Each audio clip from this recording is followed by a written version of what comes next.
for people of color, for the queer community, these different marginalized communities. We've been walking into spaces all our lives that are exclusive to the other. And so to start building up with a yoga light, the community, like, hey, all queer people, you're safe and free to be you here in this space, and we're going to shine a bunch of yoga on it. That was Gianna Purcell, and I'm Henry Winslow.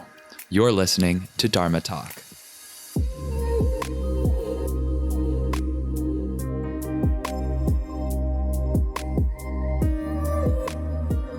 Dharma Talkers, welcome, welcome. Thanks for coming back for another episode. And first timers, welcome to the fold. You're in the right place. It's safe here. Or maybe it's not. But at least now, know that you're supported if it's not safe. And that's okay. I got you. That's a little allusion to the topic of this week's episode. But before we dive in, would you like to advance your yoga practice? Check out the Henry Yoga app. It's a mobile, optimized, and intuitively designed program of efficient hatha vinyasa classes and asana workshops to level up your practice from home. Go get the first 2 classes totally free at henryyoga.com. Quick question. Would you identify as LGBTQIA+? That's a pretty broad, sweeping, and inclusive category of people, right? I mean, that's a lot of letters. Okay, let's open it up even more. Do you consider yourself an ally to those folks? Do you believe they could benefit from yoga? Not just the practice, but also the communities that come together over said practice, just as you have. It's not a trick question, because even though each of us comes into this life with unique conditions, karma, circumstances, outward appearances, levels of privilege, and so forth, underneath the surface, we're all going through different versions of the same human experience. We all struggle. We are all uncomfortable at times, and we all get to the point where we have to face that discomfort, and everyone can use the support of others when that time comes. But what does real support look like? Support that doesn't gloss over valid emotions, that doesn't conveniently bypass disparity and inequality, trauma and ignorance. Gianna and Caro, both past guests on Dharma Talk, check out episodes 5 and 37 to hear their original separate interviews, have both been immersed in the yoga world for over 15 years, and both are proud members of the queer community. Recognizing the impact yoga had had on their own journeys towards self-acceptance, they started actively bringing the yoga and queer communities together, with both sides benefiting from the overlap. The rest, as they say, is history. All that is coming right up. This episode is brought to you in part by Yoga East Austin. This March, I'm super excited to partake in a second round of Rocket Yoga training at Yoga East Austin with the worldly Rocket Yogi himself, David Kyle. It's a 5-day RYT 50-hour practice intensive with the Rocket Yoga pioneer and someone I consider a friend and a teacher. Last year's 50-hour intensive was epic, bringing together over 50 yogis from all over the world to learn about the Rocket Yoga vinyasa system from David himself. David and I immediately connected. Since then, he's been a Dharma Talk guest. Check out episode 61. And I have visited Puerto Rico to practice with him and teach workshops at his school, Ashtanga Yoga, Puerto Rico. David is a student of the late Rocket Yoga founder, Larry Schultz, who studied Ashtanga extensively in Mysore in the 60s and 70s. If you're curious about Ashtanga or enjoy getting upside down, this training makes a great introduction, especially since the Rocket style tends to be a bit more loose and playful than traditional Ashtanga. In Rocket, you get to try postures from the 2nd and 3rd series and experiment with fun, accessible, and creative sequencing. I thoroughly enjoyed this experience last year, and I'm pumped to dive in for another 50 hours in my old stomping grounds, Yoga East Austin, this spring from March 23rd to 27th. Be sure to act now. This intensive is now about 60% full, and early bird registration ends January 31st. For more info, go to yogaeastaustin.com/events. On my end, I have a few workshops coming up that I'd like to share with you. If you're in the area, please come out. On February 7th through 9th, I'm going to be at Fuel Hot Yoga in Athens, Georgia. And on March 6th through 8th, I'll be at Bodhi Movement Boulder in Boulder, Colorado. To get the details and sign up, go to henrywins.com/events. Now back to the show. Gianna Purcell at Gianna Yoga on Instagram and Carolina Villalba at Caro_Loca on Instagram are the co-owners of Original Hot Yoga 305 in Miami and co-founders of Queer Retreats LLC. In the hopes of inspiring interest and providing access to holistic wellness within the LGBTQ plus community, Gianna and Carolina offer queer inclusive retreats centered around fun, food, and yoga, as well as education for allies committed to opening their spaces to a broader range of humans. Gianna and Carolina are working hard to make the practice of yoga accessible, safe, and vital to every type of person. Together, Gianna and Carolina hope to breed true acceptance of self and others in all that they offer.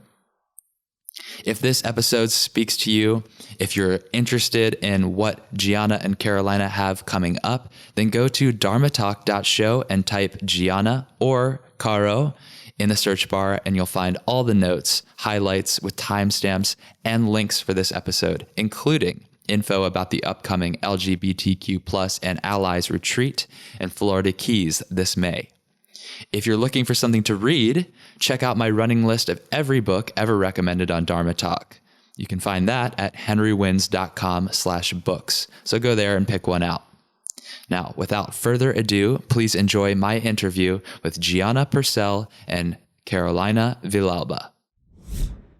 Gianna and Carolina, I'm so happy to have you back on Dharma Talk. Both of you have been previous guests individually, but now you're joining forces in more ways than one, of course. And I'd be happy to talk about all of that very soon. But first of all, let's just say hello to the Dharma Talkers out there. Hi, everybody.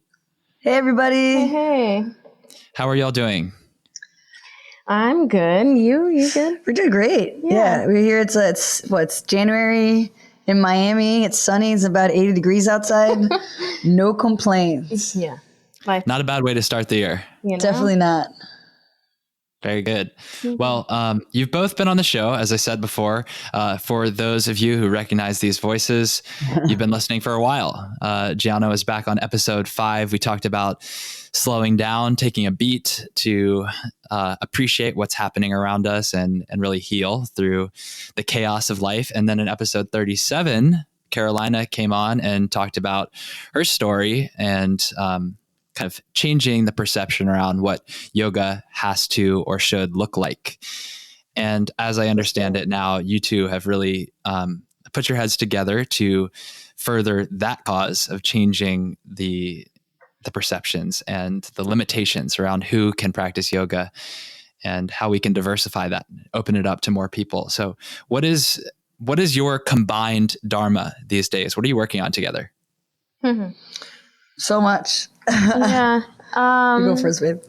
Yeah. It's interesting to think of our Dharma being together because, a lot, I always kind of go back to that. I don't think I've ever asked myself what my Dharma was, Henry, until you asked me. And I was like, oh, well, I guess I should kind of think about that because I just kind of roll with everything and then sit down and think about what's been happening. And I'm like, oh, let me put some words to this and just kind of explain to myself why maybe I'm doing what I do and why it looks the way it does. So I don't know if we have the same combined Dharma because I really think that we have very different goals, but I think combined the similar aspects of our Dharma is that we have the same vision of everyone being able to feel good and know themselves and really embody who they are more fully in this life before it's over. And that's kind of all I really want for the people around me. And I think that's what one of our main mission is, and the things that we're creating together are, if that makes sense. Definitely. Yeah. It's funny. We were talking about that in the kitchen this morning. Yeah.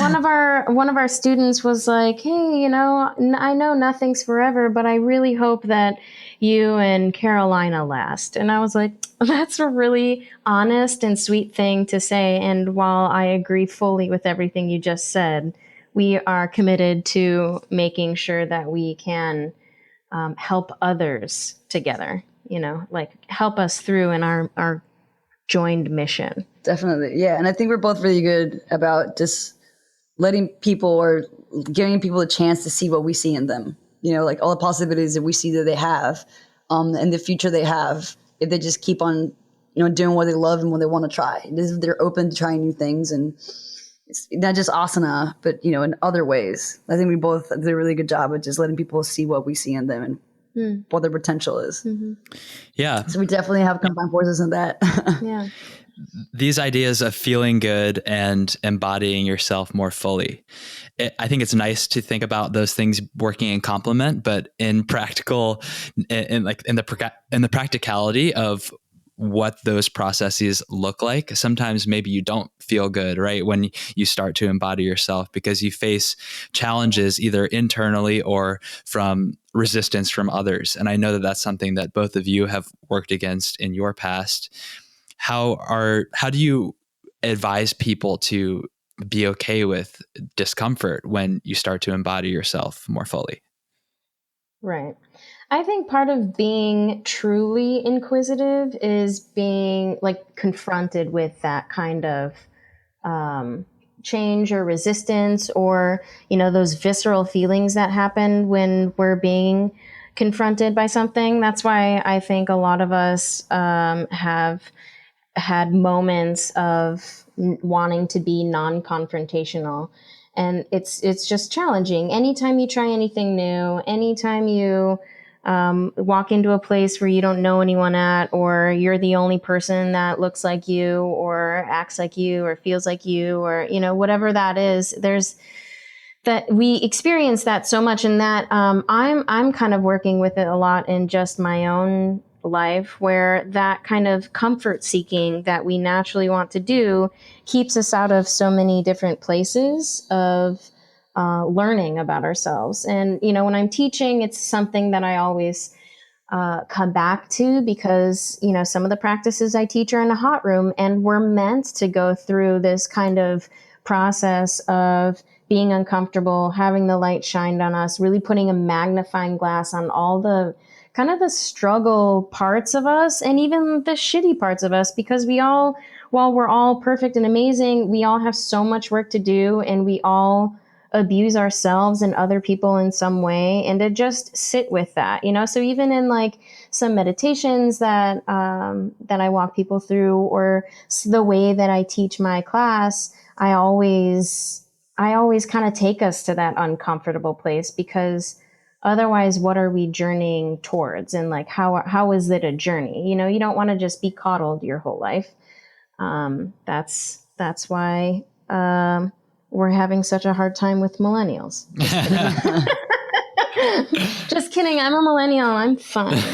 But there's that kind of babying isn't what we want to do for ourselves. Mm-hmm. It's not what we even naturally do for other people. It's just, it doesn't help us grow.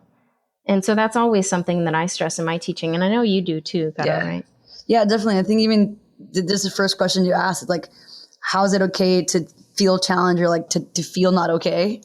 And that's the whole thing. It's like, be okay with feeling uncomfortable, or don't be okay with feeling uncomfortable. Just do it. Feel uncomfortable. We can't be happy all the time and feel perfect all the time. And I think those times we get pushed, those uncomfortable places and those unknown places, is when we get to know ourselves in a better way.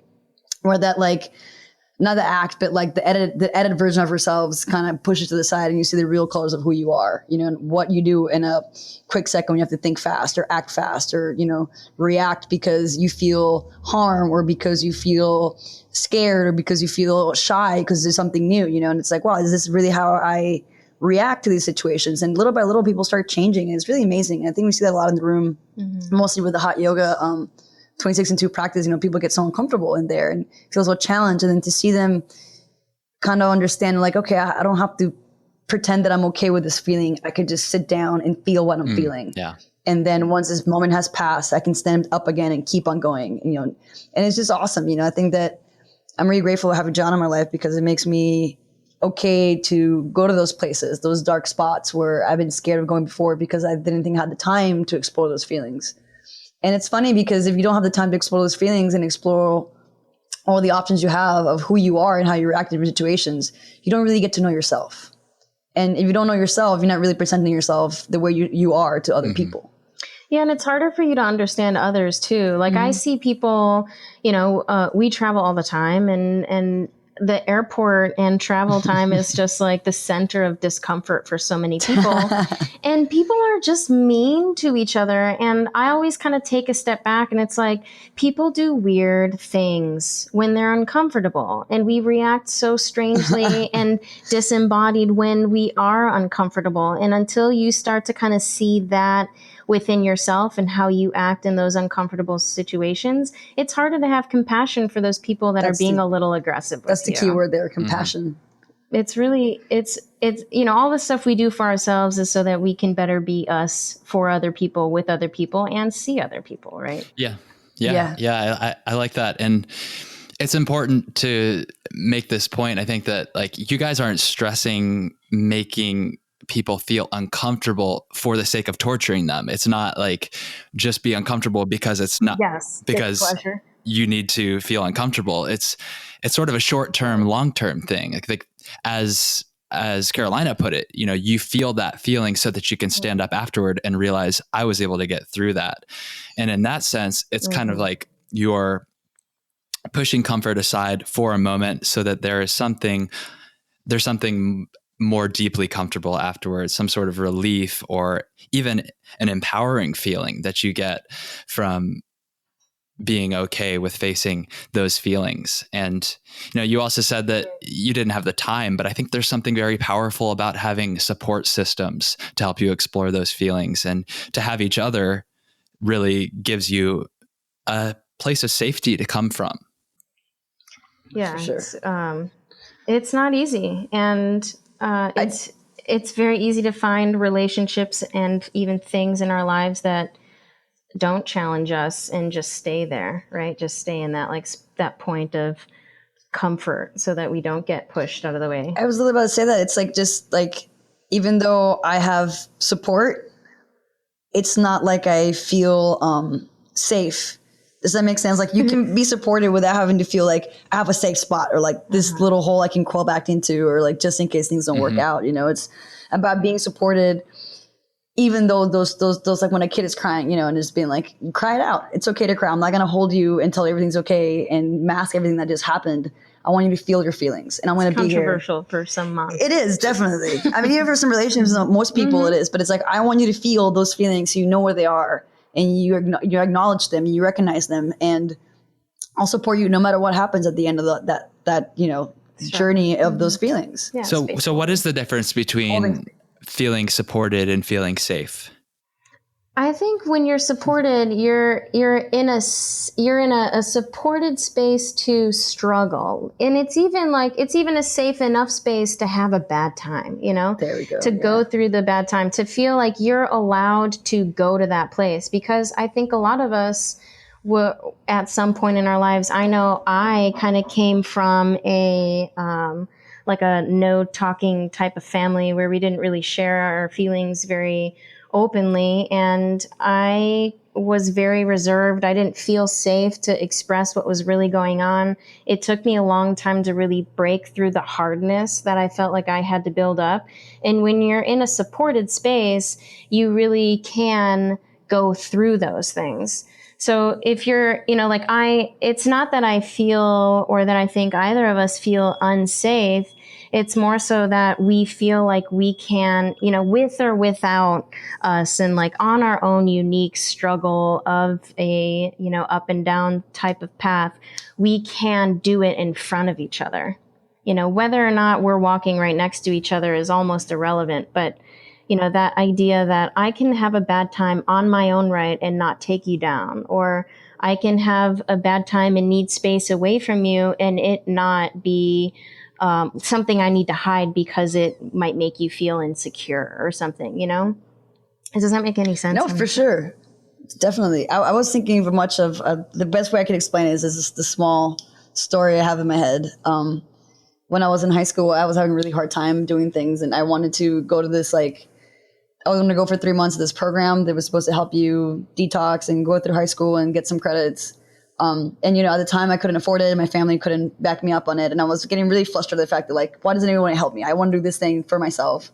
And then my teacher at the time told me this really great story. She was my history teacher and she traveled around the world, and she was telling me how when she graduated high school, she did a retreat, kind of like a mission work in Cuba for 6 months. And then the first week she was there, she broke down and freaked out and called her dad saying, "Hey, I don't think I can do this.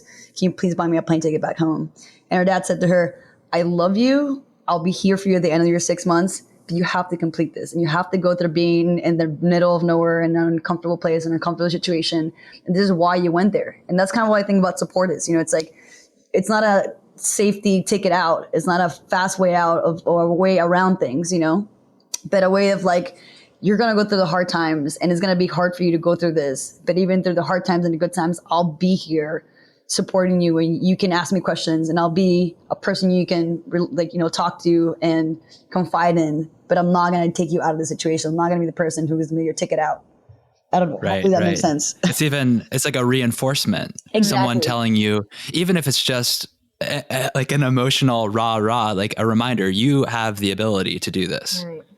And I think in the long run, that's a way better way of looking at things and handling things that, making somebody feel safe constantly. Because what if you're not there to make them feel safe, right? What if you're not there and those tools that make you feel safe are not there, are just going to break down and fall apart? The world doesn't stop. It keeps on going. Mm-hmm. So I feel like it gives you a tool of taking a deep breath, taking things in, going through them, and then just keep on working towards them instead of working around them. Mm-hmm. And I think that's an issue a lot of millennials, unfortunately, people my age, that we just look through ways of going around things instead of working through them and with them. Sorry, millennials, we're really just going hey, for you're us. one too. I know. It's okay. It's a conversation between three millennials, just admonishing all of our habits and behaviors. But it's good, we have to reflect on ourselves. Yeah. We got to be in a position to be uncomfortable if we're talking about how everyone else needs to be. So sure. Yeah. But good points all around from both of you about the difference really in a strong relationship between codependency and support. I think that's what it really boils down to. It's how do you support someone, whether it's your partner or your family member or your student, without becoming a crutch for them? Perfect. How do you support them in a way that gives them more strength and an ability to stand on their own without you needing to be there? Mm-hmm. Yeah. Yeah. So, okay, let's get grounded. We've been talking a lot in theory and philosophy. Catch us up on what you two are up to these days. I mean, you're working together now on the studio and you've launched the new business for the Queer Retreats. So talk about that, please. Yeah, so we're here in the studio. It's a really amazing space. Cado opened almost 6 years ago now. Yes. And I'm just walking in just in the last few months, and it's really cool to just kind of see the light that everyone is kind of walking in kind of the guidance of her energy here. So it's really, it's a big, awesome, diverse, interesting family. And I'm very lucky to be here. And it's been a great hub for us to create and launch from this new venture of ours, the Queer Retreat stuff. So I was just talking about it, yesterday or the day before, I can't remember who I was talking to, but about my idea of what it would have been like for me looking for something like this as a young queer person. And I was the only gay person I knew for a while. And that's probably why, I came out when I did and how I did. And, I think that's common for a lot of people in high school, or a lot of people my age, or that age rather, trying to be a proud or embodied queer person. And so in the queer community, I think there's this kind of, maybe not stigma, but I don't know, there's a lot going on with wellness now, and there's a lot going on with moving your body now, but I think yoga is still like that kind of other thing that is very exclusive for cis straight people.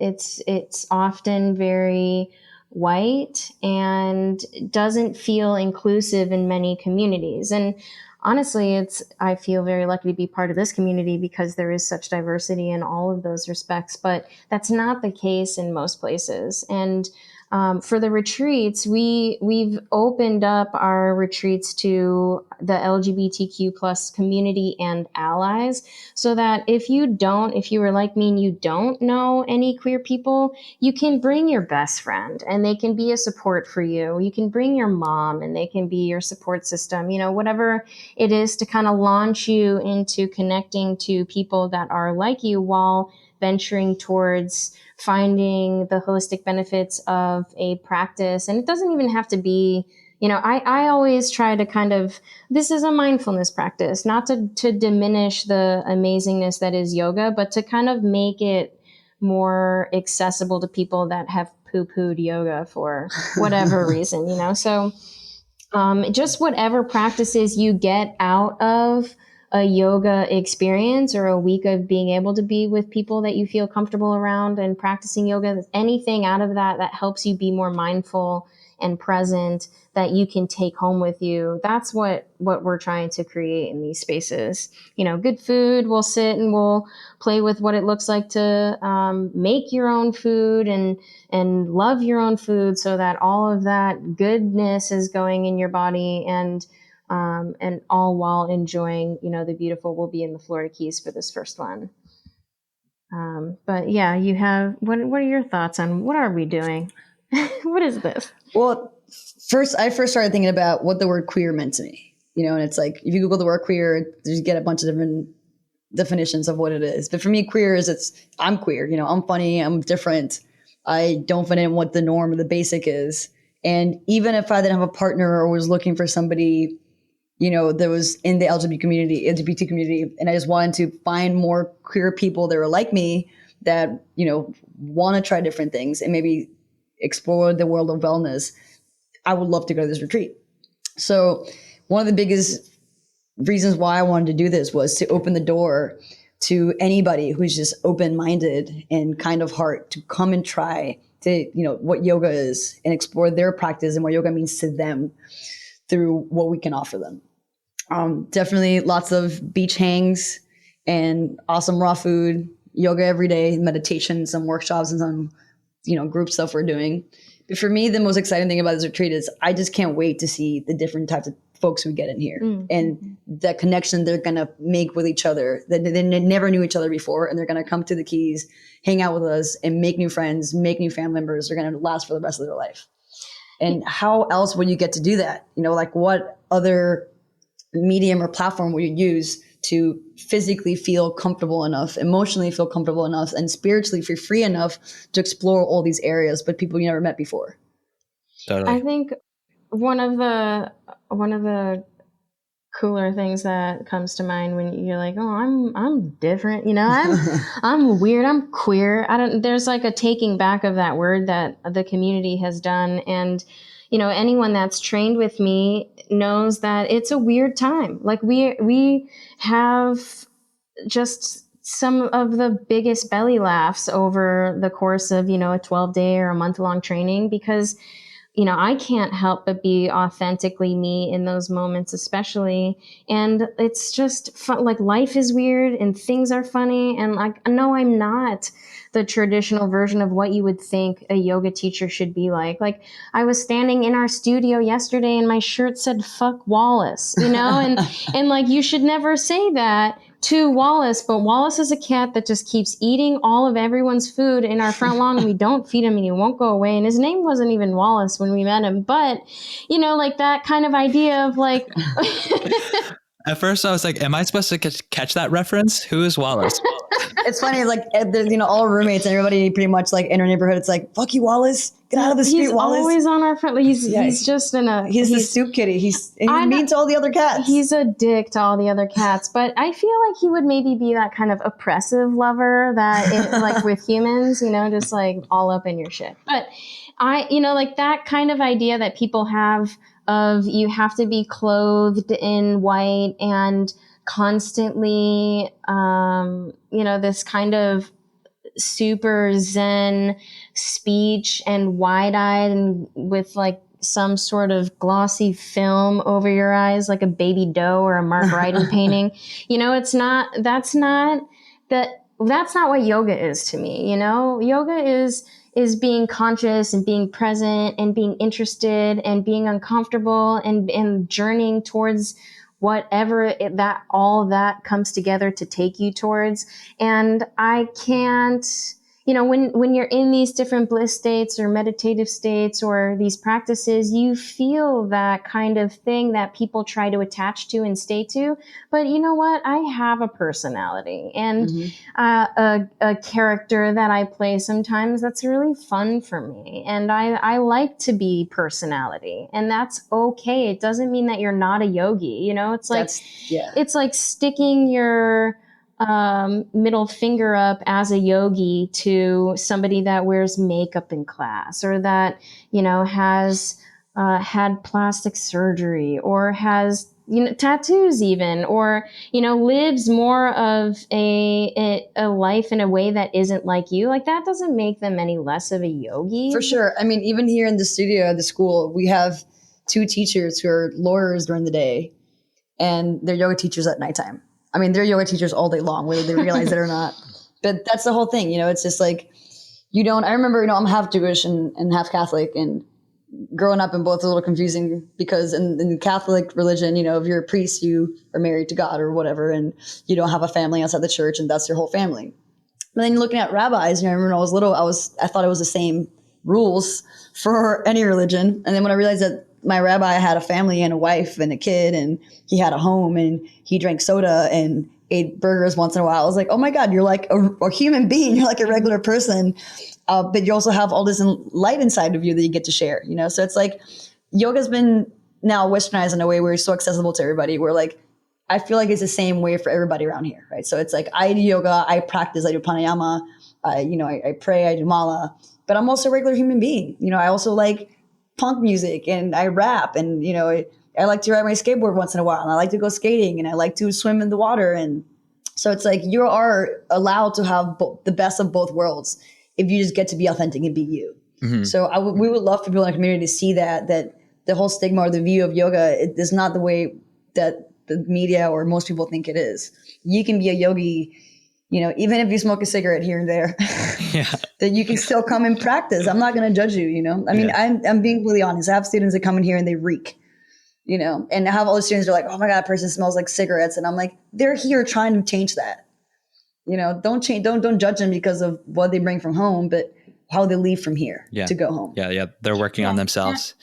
That householder yogi is I think one of the most fast track ways to being uncomfortable, because you can't, it would be easier for me if I could do that thing that I've always wanted to do, which is go just sit in the mountains in a cave for 3 years and just be away from all you crazy humans and do my practice. That's easy. Yeah, that's easy. Yeah. That would be easier for me, but to have to go and share and interact and be a human and all that kind of stuff, that is dirty stuff. Yeah. And necessary for me to really be challenged in the truth of my practice. Right. And that's the higher difficulty level. Like, can you maintain the presence? Can you maintain the equanimity when you're faced with, who knows, the person being a jerk on the airplane or what have you? The person who's totally in their own void, basically, in constant pratyahara in the mountains in a cave, like, yeah, of course you're going to do it there. And maybe that's practice. That's the equivalent of our time on the mat practicing. But even then, even for the householders, like when you go outside of the room, outside of the 90 minutes or whatever you've designated as your yoga time, can you integrate? And I think that's what you both are really getting at, is like, if yoga is not supposed to be something, or doesn't have to be something that becomes our all-consuming identity, we're going to have our own lives and personalities and other aspects of our lives and things that we want to pursue, then how can we integrate yoga into all of that? Right. It's not, I say it all the time, it's not that idea of, oh, I went and did yoga and then I went and did something else. It's like, no, that's not it. You went and did asana and then you continued practicing yoga because it all flows everywhere. And that's the idea of it. And so there's a lot of controversy of why these exclusive things need to go on, because in this kind of light of yoga, it's supposed to be this like, well, everyone is one and everyone is equal. And in the purest sense of that, sure, yes, we are all pulled from the same loin, but we have been dropped onto this earth, into this story and into this body, and have these experiences and challenges coming towards us for a reason that makes us all different. And for people of color, for the queer community, these different marginalized communities, it's hard to walk into it. We've been walking into spaces all our lives that are exclusive to the other. And so to start building up in the yoga world, or with the yoga light, the community, like, hey, all queer people, you're safe and free to be you here in this space, and we're going to shine a bunch of yoga on it. That can start to diversify the other yoga communities that are a little bit more whitewashed or not so diverse.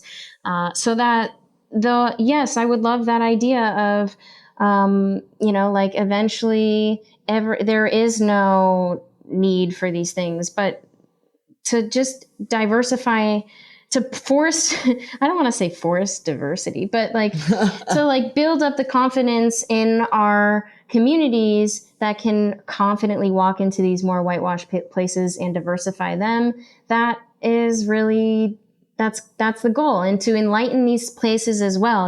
It's one thing to be like, hey, now you're empowered with yoga, go to all your local studios. We also have to, and make a point to, go into these local studios and try to empower them with the proper language and ways to make their space safe for these people coming in, because it's dangerous for some people to walk into these places that are not diverse, so it's not just us, the members of the community, that have to go out and kind of push our way in. Some of us can and do, but we also have to go kind of kick the door down in some of these communities and make sure that they're seeing and allowing others to be seen in their space and make it safe. Yeah, that's a strong call to action for the queer listeners. But what about for those of us who would want to consider ourselves allies? What can we do to further this direction that hopefully we're all headed toward,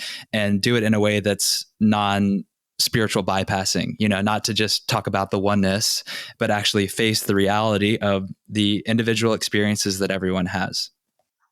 Yeah, come to our retreat. Come to the Keys. That's what you all can do. Yeah, that is good. Definitely come see us in May, and we'll have things like that where we'll sit down and we'll ask you, what are your pronouns? And then people will be like, why are you asking me that? Or, we'll talk about our own unique experiences and a lot of people that don't know that or haven't lived that, they're like, whoa, that's crazy. But also just being conscious of your language, not assuming somebody's gender or even their sexuality, to ask specific things like that, like on waivers for studios or for even yourself, people that sign up for you, put an option for them to put their pronouns down. So if somebody identifies as non-binary, they can make that known. And also, if you make a mistake with somebody's pronouns, to apologize, let them know you're trying. It's fine to mess up those types of things. But also, I think with hiring and with making available trainings and retreats and teaching opportunities, to really reach out to the queer community and maybe the queer people in your studio, or put something out there at like a local event or a local queer night or something like that somewhere, to where you're offering a discount for members of the queer community, or you're hiring people that are representative of the queer, trans community. It's difficult for some members of the community to get jobs. And a lot of things cost a lot of money as people transition. And also, if you are having, just as a member of the queer community, a hard time getting a job, how are you going to be able to afford these types of things? So to just recognize that, I think it's a lot to ask of trainings and retreats to be able to, offer discounts and stuff, and everyone wants a discount. But, and two, for those asking for discounts, maybe recognize people that might need one more than you and offer that up to somebody that does, and members from the LGBTQ plus community that do, and just kind of put them in the direction towards that. But I think that's super important. And our language is just always number one. It's always, how are we speaking and how are we making our class inclusive? Don't say things like, oh, well, if you're a flexi bendy guy or a flexi bendy girl, yes, or, always generalize because of gender. You're making non-binary people feel unseen. You're making people that aren't flexible in one gender group feel like they should be, just all that kind of speech. Well, because at the end of the day, it has nothing to do with your gender or what you look like. It's just what's in, like, literally what's in your heart and what's in your brain that really matters to me and most people. We had a student yesterday. She does kind of workshops with couples and whatnot. And she was asking me about, like, how can I make this neutral and non-binary? And I was like, well, give me an example of one of the exercises you do. And she said, well, I have the guys sit down first and the girls come and, tell them things they like about them and make them feel loved and taken care of and safe. And I was like, well, if this, hypothetically speaking, if I was a straight woman and I had a boyfriend or a husband or whatever, why does it matter if I'm a male or female, the role that I'm playing in this relationship, or like what I'm doing as a person in a relationship, like just because, right. I was born with certain things doesn't make me that role. So it's just like, what if it's just neutral? What if you just had partner A come and love partner B, and then vice versa? It has nothing to do with gender. And eventually that's what my goal would be. My dream would be for my kids in the future, and my family members in the future, and the future people out there, to walk into a space, to walk into a class and not have gender or race or anything pop in their head at all, and just be in that space and take it as it is, but what's going on. Mm-hmm. Right. And that's where it gets tricky, right? Because that brings us back to that idea of like, well, you don't want to deny the differences and experiences that people have because of the current state of reflection on race and sexuality and gender. But at the same time, you can hold that high vision that eventually that's where we're headed, and our actions can be intentionally crafted to take us there. Right. Definitely. That's definitely where I want to go. And it's really funny. This is the last example. My dad was watching the L Word recently, like the whole show. What? Yeah, and I was just like, what? I was like, do you like? I mean, like, is it because it's a gay show? And he was like, I honestly don't even remember half of the time, or like realize it's like an all woman lesbian show, because he's like, the writing is so good and it's so exciting and the drama is so exciting. And I was like, wouldn't it be great if that was just life in general? Like if you didn't see things as like, there's a gay show or a straight show or whatever. It's just a show. This is not a whatever book. It's just a book that I enjoyed reading. And this is something that I like to be in and I like to witness and I like to be part of just because of the way it is. Yeah. And until people aren't hired, or everyone is equally as hireable, we have that, there's these are Asian American actors, and these are, Black writers, and these are, like these kind of titles that like they're actors and they're writers, and they have to kind of like, we all have to kind of like amplify what we're representing, because a lot of times it's lucky that we got that job, or, lucky that we're being seen, or there's such a small percentage of us, or we haven't been hired because of that part of us that makes us us, and that's, until that really changes, we need these places where we can all come together and build each other up because we are similar. Yeah, definitely. And talking about that, let's say that you're a person who doesn't have any queer friends, and you're not in the queer community, but you are an ally at heart, and that you're okay with people no matter where they come from, and you want to come and make new friends and explore. Definitely, you're welcome. You're invited. Come check us out. Come meet people of your community or a different community from somewhere else, and make these bonds, make relationships, it's us that are going to make these bridges, not walls. That's what we got to do. We got to make connections with people. We got to talk to the person that we probably wouldn't talk to, and see what's going to happen beyond that. Because really, what's the worst that could happen if we just talk to each other? Right. Yeah, it's funny when I've met people that, like, I was in Thailand recently, and there was a person that I'm friends with now who is a boxer. He's from Jamaica, and he didn't know that I was gay, and I started talking about my partner and the things that I do, and he started asking me honest questions just because I made him feel comfortable enough to where he could ask me, which he's probably never asked. And it's, as far as I've been understood, my friends that are Jamaican have been like, hey, come with me. We're having our wedding here, but just so you know, you can't be gay here. And I'm like, so how do I be? How do I go there? But there's lots of churches there. Yeah, it's just not. It's very, very frowned upon, and it's not only is it dangerous for you to show up as a gay person, but if you come and have a friend who's a local there, it's dangerous for them to have a gay friend there. So this person was being very genuine with me and asking me these questions, but really had never talked to somebody that was openly gay before. Had no idea, and just in having having the confidence to ask the questions and hear the answers, he was like, oh, I see what you mean, and I had no idea that a lot of those views were still being thought. I had some sort of like happy queer bubble that I've surrounded myself in that people are just accepting, and that is not the reality at all. It's surprising, but we have to all get together and talk. And I mean, for us, like, after you talked to him, his view totally changed. And I think he got a little, definitely. I think he saw people in our community in a completely different way, because I think up to then he thought that we were choosing to be gay. Yes. And after I explained to him, like, no, I definitely did not choose this. I was, not to quote Lady Gaga, but I was born this way. And it's like, it was a huge eye opener for him. And so many people that now that are in his life, hopefully will be able to get that same view from him. So that's our goal, is just to like, just come with us to the Keys, spend some days, talk to some people, make some connections, do some yoga, learn some things, and get to a place where you can just be. I know you're just always trying, but you can just be the human that you are.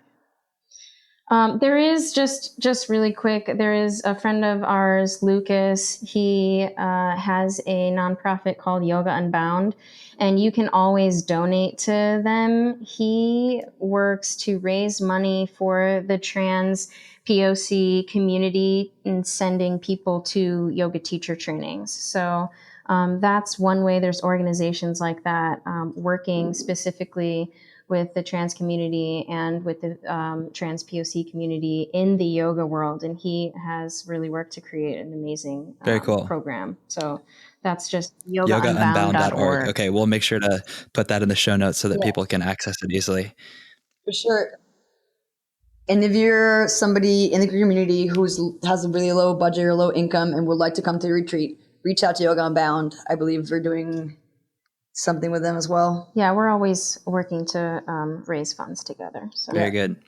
Yeah, I mean, I think what you landed on there toward the end of that inspiring kind of monologue is that I think that's where people want to be with this idea of oneness and everybody is the same, is although we have externalities and experiences that are different. They are validly different, and everyone is totally in their right to express them and wave the flag and be cheerleaders of their cause. But when you make the one-on-one connection between someone who seems different from you at first blush, and then you realize, oh, okay, we're not so different after all, that's where the oneness really drops in. And every layer of that experience, of that connection is powerful. And even the superficial part, the differences, like that is still colorful and vibrant and real. And right. It's the difference between living from your story rather than living in your story. You have that ability to connect and see the oneness, right? Like, yeah, we're different, but you know, this is all education for all of us. And that's while I just want to say, I don't think that it's everyone who is different from anyone to teach that other person about the difference. You know, like we all have to be interested in the things that are not like us. Google that shit. But it is important that we can be good to each other and make each other feel comfortable enough to where we feel safe enough to share. Well, I appreciate you both for being open books. You know, I say that with total sincerity. I really see you as both as, you know, powerful women who I can come to and ask these questions. And I don't take that lightly. So I appreciate that, not only as from a one-on-one personal standpoint, but I also appreciate you being willing to share with an audience of people that you don't see. So thank you for that. Well, thank you, Henry, for being this awesome dude, this awesome person, this awesome human that has this platform where people can go and get this education and get this information. It's my responsibility to do that. I mean, if I have this, that's your dharma. Yeah. At this point, I think it is part of it. You know, if I have this platform that is reaching people, I think it's very important that I be choosy and selective about the messages that are shared on it. And this is something that I think is really important.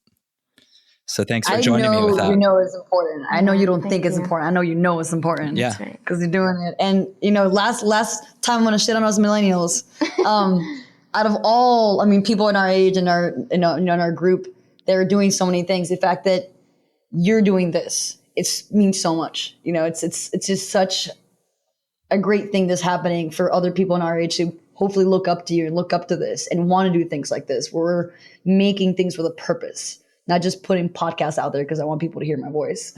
Because it's sexy sometimes. It's super smooth sexy. Operator. You've got your music for that. Yeah, exactly. But because we want people to, you know, get inspired by this and, you know, do their own thing and inspire other people. And little by little, this whole world's going to be full of folks that are inspired by one another and are fulfilling their dreams and being the best people they can be out there. Because that's all I really want. I want everybody to look at each other as their brother and sister, as their mom, as their dad, and treat each other that way. And everything in between. Yeah. Okay, one last time, drop the details, please, for the Key West, or is it Key West? Yeah. Yes. For the Key West retreat? Florida Keys. Yeah, Key West, Florida, May 14 through 20. And there's all sorts of varieties of living situations for that week. But we'll be at an all-queer hotel. Called the Alexander Hotel. It's the Alexander House. It is super fun. It is clothing optional. That's right. We have a 24-hour pool and jacuzzi. Watch out. We have yoga every day. Watch out. Watch out.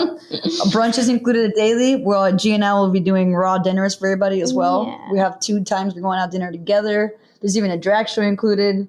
There's a little tour of the Keys, a lot of beach hangs, and a lot of group work. So it's going to be lots of fun. Yeah. One last question. Is Wallace going to be there? Fuck Wallace, man. Probably. He's everywhere. He's going to be on the porch for sure. He's just too kidding. It's funny. G got everybody in the house matching shirts and sweaters that said, fuck you, Wallace. For the holidays, everyone got a fuck Wallace shirt. So. Everyone is united over hating Wallace. Namaste. Okay. I love him. I just would wish him stop bullying my cats. Yeah. Are you taking good care of Susia? Susie's a neighborhood cat. I try to bring her back to the new house, but she's like, I just belong to the hood. Yeah. And She's an adventure yeah, I'm okay. I'm okay with that. But I definitely Thanks for checking in on thanks for now we have Mango. We adopted Mango. Yeah, and we have Spike, who's our cat from Arizona, and we've recently found this little tiny kitty under our truck outside our house, meowing for 2 days. We finally caught him. His name is Trashly. His name is Trashly. And he's actually, I feel like he's non-binary. I feel like he's non-binary for sure. You are an animal rescue shelter now. We are. I can't help it. I'm a sucker for furry things. Oh my God. You have to come over, Henry, soon. Yeah, I do need to Please come back. Henry, come back to Miami. Can you leave us with one, let's say for each of you, one piece of advice for the queer yogi or queer yoga curious person listening? A piece of advice to, apart from joining the retreat, of course, obviously they need to join the retreat, but one piece of advice that they can use to take with them for the day to come. There is always a place where you can feel home in the LGBTQ plus community, even if it is a chosen family or a family that you don't know you chose yet. The queer community is very good at expanding its wings and sweeping you in when you have a home nowhere else. So know that if you don't know where to find that, we have one for you. That's good advice. Advice from Cataloca. Drink water and always have your car full halfway of gas. Don't ever let your car go past half full. Just kidding. That's like bad advice. Don't do it. My advice is just allow yourself for the first time, maybe in a long time, or for the first time ever, to be vulnerable with people you don't know and to see what happens after that. Because you are an amazing person and you have a lot to give and a lot to offer. And if you're looking for connections with folks and you haven't been able to get that recently or ever, maybe that's why, because you haven't put yourself out there in a place where you know you can be brave. And I will forever and always work to offer a brave space for everybody, not just in the LGBTQ community, but in all communities, because eventually we all have to get along and know each other. Those are beautiful words. And I think no matter what your orientation, there's a lot to take away from that, a lot to marinate on. So I'll be thinking about that. Thank you both so much for your time. Thanks for coming on Dharma Talk again. And thanks for doing this really important work. Thanks, Henry. Thank you, Henry. I appreciate you.